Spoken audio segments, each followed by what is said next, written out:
বাংলাদেশ সরকার চাইলে ভারত সরকার শেখ হাসিনাকে গ্রেফতার করে বাংলাদেশ সরকারের হাতে সোপর্দ করতে পারে। হাসিনার কন্যা সাইমা ওয়াজেদ পুতুল দিল্লিতে অবস্থান করলেও তিনি তার মায়ের সাথে দেখা করতে পারছেন না, এটা তিনি নিজেই তার এক্স হ্যান্ডেলে জানিয়েছেন। ভারতের অনেকগুলো প্রভাবশালী গণমাধ্যম সূত্রে জানা যাচ্ছে সেখানে শেখ হাসিনা অনেকটা গৃহবন্দী অবস্থায় আছেন, তার সাথে কাউকে সাক্ষাৎ করতে দেওয়া হচ্ছে না।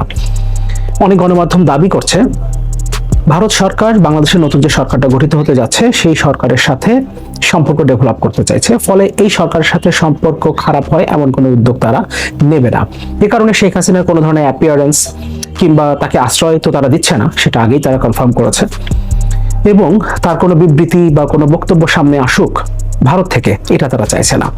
এমনকি কোনো কোনো গণমাধ্যম দাবি করছে যদি শেখ হাসিনার বিরুদ্ধে বাংলাদেশে কোনো মামলা হয় এবং বাংলাদেশের সর্বোচ্চ আদালত যদি কোনো সাজা দেয় এবং বাংলাদেশ সরকার যদি শেখ হাসিনাকে বাংলাদেশে ফিরিয়ে দেওয়ার জন্য ভারত সরকারকে অনুরোধ করে এবং সে সময় পর্যন্ত শেখ হাসিনা যদি ভারতে অবস্থান করেন, তবে ভারত সরকার তাকে বাংলাদেশে ফিরিয়ে দেওয়ার উদ্যোগও নিতে পারে।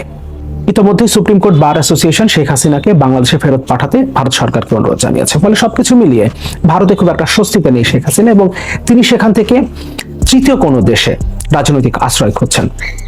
ইতিমধ্যেই শেখ হাসিনার পুত্র সজীব ওয়াজেদ জয় যেখানে অবস্থান করেন মার্কিন যুক্তরাষ্ট্র, সেখানে শেখ হাসিনার ভিসা বাতিল করা হয়েছে। শেখ হাসিনা যুক্তরাজ্যে রাজনৈতিক আশ্রয় প্রার্থনা করেছিলেন, যেখানে তার বোন শেখ রেহানার মেয়ে টিউলিপ সিদ্দিক ক্ষমতাসীন দলের একজন এমপি এবং ট্রেজারি বিভাগের সেক্রেটারি, কিন্তু সেখান থেকেও শেখ হাসিনার আবেদন প্রত্যাখ্যান করা হয়েছে। শেখ হাসিনা ফিনল্যান্ডেও রাজনৈতিক আশ্রয় প্রার্থনা করেছিলেন, যেখানে তার বোন শেখ রেহানার ছেলে ববি থাকেন হেলসিঙ্কিতে, কিন্তু সেখান থেকেও সম্ভবত এখন পর্যন্ত যতটুকু জানা যাচ্ছে সেখান থেকেও শেখ হাসিনার এই আবেদন প্রত্যাখ্যান করা হয়েছে। আরো বেশ কয়েকটা দেশে, ইউরোপের বেশ কয়েকটা দেশে শেখ হাসিনা রাজনৈতিক আশ্রয় চেয়েছিলেন, কিন্তু তারা এখন পর্যন্ত কোনো সিদ্ধান্ত জানায়নি এবং ধরে নেওয়া যায় যুক্তরাজ্য এবং ফিনল্যান্ডের এই সিদ্ধান্ত এবং মার্কিন যুক্তরাষ্ট্রে শেখ হাসিনার ভিসা বাতিল হয়ে যাওয়া সবকিছু মিলিয়ে ধরে নেওয়া যায় তিনি ইউরোপে সম্ভবত পলিটিক্যাল অ্যাসাইলাম পাচ্ছেন না। সৌদি আরব কিংবা দুবাইতে তিনি যেতে পারেন, হয়তো সেই প্রক্রিয়া শুরু করেছেন কিনা এ ব্যাপারে এখন পর্যন্ত কোনো ধারণা পাওয়া যায়নি। ফলে এখন মধ্যপ্রাচ্য তার জন্য একটা আশ্রয়ের জায়গা হতে পারে। আদারওয়াইজ তিনি যদি ভারতে থেকে যান এবং বাংলাদেশে যদি শেখ হাসিনার বিরুদ্ধে কোনো মামলা হয় এবং সেই মামলার কোনো রায় হয় এবং সর্বোচ্চ আদালত যদি শেখ হাসিনাকে বাংলাদেশে ফিরিয়ে আনার ব্যবস্থা গ্রহণ করতে বলে সরকারকে, এবং সরকার যদি সেই ব্যাপারে ভারত সরকারের সাথে নেগোশিয়েট করতে শুরু করে, সেক্ষেত্রে ভারত সরকার বাংলাদেশের নতুন সরকারের সাথে সম্পর্ক স্বাভাবিক রাখতে শেখ হাসিনাকে বাংলাদেশে ফিরিয়েও দিতে পারে, এমনটাই ধারণা পাওয়া যাচ্ছে ভারতের বিভিন্ন প্রভাবশালী গণমাধ্যম থেকে। আমরা শেখ হাসিনার কন্যা সাইমা ওয়াজেদ পুতুলের টুইটটা একটু দেখি এবং এই টুইট শেখ হাসিনার দিল্লিতে অবস্থান, তার কন্যার শেখ হাসিনার সাথে সাক্ষাৎ করতে না পারা, সবকিছু মিলিয়ে বিবিসি একটা রিপোর্ট করেছে, যেখান থেকে শেখ হাসিনার পরবর্তী ভবিষ্যৎ এবং বর্তমানে তিনি কি অবস্থায় আছেন সে সম্পর্কে একটা ধারণা পাওয়া যায়। সাইমা ওয়াজেদ তার টুইটে বলছেন, heartbroken with the loss of life in my country Bangladesh that I love, so heartbroken that I cannot see and hug my mother during this difficult time. I remain committed to my role as RD. BBC Bangla যে রিপোর্টটা করেছেন, দিল্লিতে থেকেও শেখ হাসিনার সঙ্গে তার মেয়ের কেন এখনো দেখা হলো না। বৃহস্পতিবার সকালে শেখ হাসিনার মেয়ে সাইমা ওয়াজেদ পুতুলের এক্স হ্যান্ডেলে করা একটি পোস্ট রীতিমতো চাঞ্চল্য সৃষ্টি করেছে। পোস্টটি থেকে বোঝা যাচ্ছে বাংলাদেশের রাজনৈতিক পরিস্থিতি নাটকীয় মোড় নেওয়ার পর থেকে মা ও মেয়ের মধ্যে এখনো দেখাই হয়ে ওঠেনি। ওই টুইটে সাইমা ওয়াজেদ লিখেছেন, এই কঠিন সময়েও আমার মাকে দেখতে পারছি না, তাকে জড়িয়ে ধরতে পারছি না, আমার হৃদয় ভেঙে যাচ্ছে। এদিকে বিবিসি জানতে পেরেছে সাইমা ওয়াজেদ মঙ্গলবারই দিল্লি এসে পৌঁছেছেন। সেক্ষেত্রে দিল্লি আসার পরেও কেন তিনি শেখ হাসিনার সঙ্গে দেখা করতে পারেননি, নাকি তাকে ভারতীয় কর্তৃপক্ষ দেখা করার অনুমতি দেয়নি, সেটা নিয়ে প্রশ্ন উঠেছে। সোমবার 5 আগস্ট যখন নাটকীয় ঘটনা প্রবাহের মধ্য দিয়ে প্রধানমন্ত্রী শেখ হাসিনাকে পদত্যাগ করে হেলিকপ্টারে দেশ ছাড়তে হয়, তখন সাইমা ওয়াজেদ থাইল্যান্ডে ছিলেন। এরপর তিনি সেখান থেকে গত মঙ্গলবার ফিরে এসেছেন দিল্লিতে, কিন্তু তার সাথে তার মায়ের এখন পর্যন্ত দেখা করা হয়ে ওঠেনি। এবং খুব স্বাভাবিকভাবেই আমরা ধরে নিতে পারি ভারতীয় কর্তৃপক্ষ তার মা শেখ হাসিনার সাথে সাইমা ওয়াজেদ পুতুলকে দেখা করতে দিচ্ছে না। ফলে পরিস্থিতি বিবেচনায় শেখ হাসিনা বাংলাদেশে ফিরে আসতে বাধ্য হতে পারেন এবং এমনও হতে পারে বাংলাদেশ সরকার চাইলে ভারত সরকার শেখ হাসিনাকে গ্রেফতার করে বাংলাদেশ সরকারের হাতে সোপর্দ করতে পারে। আওয়ামী লীগকে কিন্তু রাজনীতিতে নিষিদ্ধ করা যায়। আমরা কিছুদিন আগে জামাত শিবিরকে যেভাবে নিষিদ্ধ করেছে আওয়ামী লীগ, ঠিক সেই আইনের সেই ধারায় আওয়ামী লীগকেও নিষিদ্ধ করা যায়। সন্ত্রাস দমন আইন 2009 18(1) ধারা অনুযায়ী সেটা করা হয়েছিল। আমি একটু পড়ে শোনাই, তাহলে আপনারা বা আমরা যে কেউ সহজে বুঝবো। একই জিনিস, একই ধারা আওয়ামী লীগের প্রতি খুব ভালোভাবে, বহুগুণ ভালোভাবে অ্যাপ্লাই করা যায়। 18(1)-এ বলা হচ্ছে, এই আইনের উদ্দেশ্য পূরণ কল্পে সরকার কোনো ব্যক্তি বা সত্তা সন্ত্রাসী কার্যের সহিত জড়িত রহিয়াছে মর্মে যুক্তিসঙ্গত কারণের ভিত্তিতে সরকারের গেজেট প্রজ্ঞাপন দ্বারা উক্ত ব্যক্তিকে তফসিলে তালিকাভুক্ত করিতে পারিবে বা সত্তাকে নিষিদ্ধ ঘোষণা ও তফসিলে তালিকাভুক্ত করিতে পারিবে। সরকার সরকারি গেজেটে প্রজ্ঞাপন দ্বারা যে কোনো ব্যক্তি বা সত্তাকে তফসিলে তালিকাভুক্ত করিতে বা তফসিলিতে বাদ দিতে পারিবে অথবা অন্য কোনো ভাবে তফসিল সংশোধন করিতে পারিবে। খুব সোজা, মানে এখানে সন্ত্রাসী সংগঠন, ব্যক্তি বা সত্তাকে, সত্তা মানে একটা রাজনৈতিক দল, একটা সত্তা, এর মধ্যে আপনি ইনক্লুড করতে পারেন, করলে সেটা সন্ত্রাসী দল হয়ে গেল এবং নিষিদ্ধ হয়ে গেল, যেমন জামায়াত হয়েছে। সুতরাং আমরা আওয়ামী লীগ এই অন্তত আগে তার হিস্ট্রিতে প্রচুর সন্ত্রাসের হিস্ট্রি আছে, আমরা সেগুলো সরিয়ে রাখি। এই ছাত্র আন্দোলনের সময় যা করেছে, আমাদের হাতে যথেষ্ট পরিমাণ, যথেষ্টের বেশি প্রমাণ আছে আওয়ামী লীগ মারাত্মক সন্ত্রাসী কর্মকাণ্ড করেছে। সেই 15 জুলাই থেকে যে শুরু করেছে, এর পরবর্তীতে পুলিশের সাথে, বিজেপির সাথে দাঁড়িয়ে থেকে করেছে, করতে একটা পর্যায়ে না পেরে লেজ গুটিয়ে পালিয়েছিল। তারপর আবার সর্বশেষ 4 আগস্ট সারা দেশে বিভৎস সন্ত্রাস করতে নেমেছে, হত্যাকাণ্ড চালিয়েছে, ভাঙচুর করেছে, অগ্নিসংযোগ করেছে, যাবতীয় সবকিছু করেছে। সুতরাং 18(1) is very much applicable to Awami League. আমরা আওয়ামী লীগকে নিষেধ করে দেওয়া সম্ভব এক্সিকিউটিভ অর্ডার দিয়ে। এটা আপাতমস্তক একটা সন্ত্রাসী দলে পরিণত হয়েছে।